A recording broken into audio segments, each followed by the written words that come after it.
Hi there, I am on board the Celebrity Summit. I'm making this video because while there's lots of videos about the cabins on this ship, there are not any about the disabled accessible cabins. So this is cabin 6105. It is a room at the end of the hallway, as you can see here, and out into this little foyer are the glass elevators. I haven't heard any sounds of the elevators in the room. However, I am using a scooter.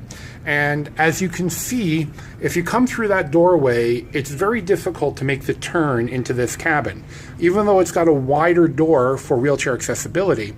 So what I wind up doing is I come down this hallway a little bit, and then I back up into this hallway like a K-turn, and then so I'm aiming straight at the door. That's the only way to get really into this cabin. Now, to the right of this cabin, the next one down, 6107, is also a disabled balcony. As you come into the cabin, there is a little parking area for a scooter or a wheelchair, and a floor-to-ceiling mirror, some magazines, and this is just your first view of the balcony cabin as you come in. Now, the floor is nice and wide, as you can see the scooter relative to the distance of the floor. We also have a walker here in the room today.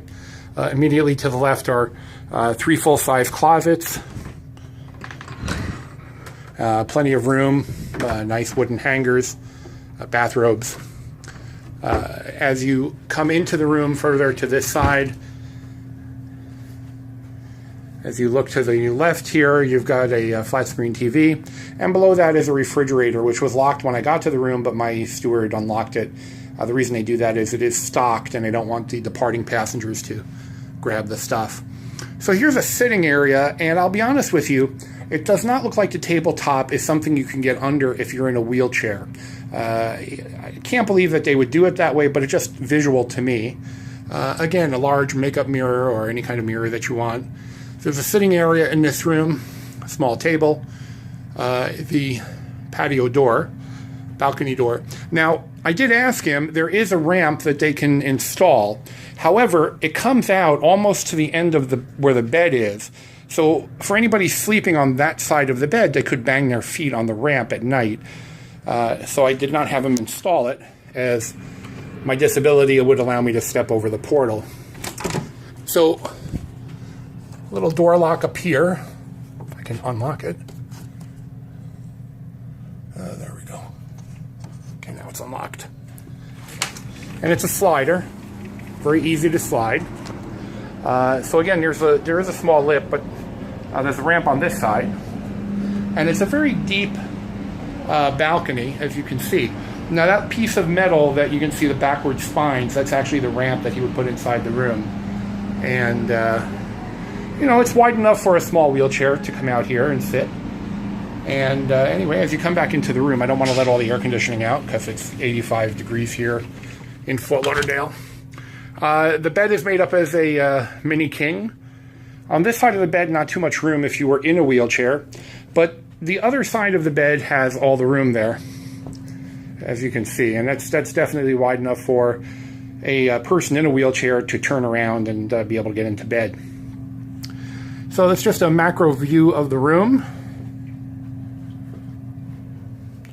And now we'll look at the bathroom. Now I do want to make mention of one thing to those of you who may be watching who are seeing that this is a much bigger cabin than normal. Kindly ask, as someone who is disabled, that you don't book this room unless you need it, because there are a lot of times I would like to take a cruise and I can't, and I wind up booking a regular room, and they wind up having to move people involuntarily when they find out that they're not disabled, and that does happen. So anyway, as you roll into the bathroom, the sink is designed to roll under so that you can wash up if you are in a wheelchair. You can see my bony legs there, and nice vanity area, nice and bright. But surprisingly, in the bathtub, or shower area, I should say, there's no upper light, so it's a little dark in that hole. It's not as wide as most other cruise lines I've been on. There is a chair seat that folds down, a couple of racks for your toiletries, and 2 disabled grab bars, and a handheld shower. Your toilet has accessibility. It's got 2 grab bars and is plenty big enough to roll your wheelchair in and get onto the toilet.